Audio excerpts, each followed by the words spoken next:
Breaking news. Putin gives the impression that he has a new plan to re-engage Wagner forces in Ukraine. A separate intelligence report claimed that hundreds of the organization's fighters had likely begun to redeploy to the battlefield, and on Thursday, Russian President Vladimir Putin met with a top former commander of Wagner Group to discuss how to use volunteer units in Ukraine. A month after the death of Wagner founder Yevgeny Prigozhin in a plane crash, Putin met with Wagner commander Andrei Troshev, also known as Grey Hair, in the Kremlin on Thursday. Prigozhin had led a failed mutiny against Russia's military leadership in June. It appeared as though the meeting was an effort to highlight the Kremlin's control over the group that had previously posed the greatest challenge to Putin's authority during his rule of Russia. The men of Prigozhin are now compulsorily employed as taxi drivers. Parts of the meeting were broadcast on Russian state television and included Russian Deputy Defense Minister Yunus Yevkurev, who has recently visited several countries where Wagner has operated. The broadcast appeared to suggest that Yevkurev and Troshev, and more importantly, the Kremlin, would be in charge of Wagner's remaining members. According to state news agency RIA Novosti, Kremlin spokesman Dmitry Peskov confirmed that Troshev is now employed by the Russian Defense Ministry.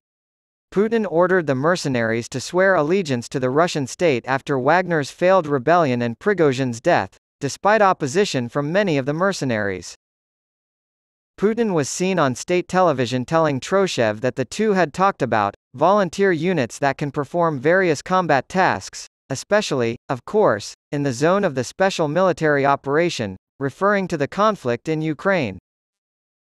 "It's been over a year since you've been fighting in such a unit," Putin said. "It's been said of you, you know what it is, how it's done, and you know about the issues that need to be resolved in advance so that the combat work goes in the best and most successful way." Since the failed mutiny and Prigozhin's death, Wagner's status has been murky, but Russian sources told Reuters that many of its former members have since enlisted with the Russian regular army or joined other private military companies. British intelligence confirmed on Friday that many of the mercenaries were likely already on their way back to Ukraine.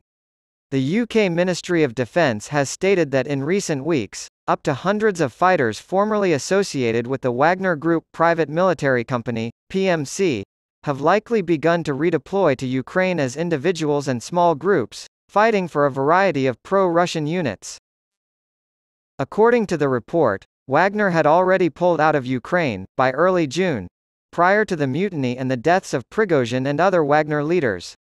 Many of the group's mercenaries have, likely, joined other PMCs or the regular Russian armed forces, according to British defense analysts. According to the intelligence report, several reports suggest a concentration of Wagner veterans around Bakhmut. Their experience is likely to be particularly in demand in this sector, where Bakhmut is the eastern Ukrainian city captured by Wagner after months of some of the bloodiest fighting seen since Putin's invasion began last year. Many will be familiar with the current frontline and local Ukrainian tactics, the author writes, having fought over the same terrain last winter.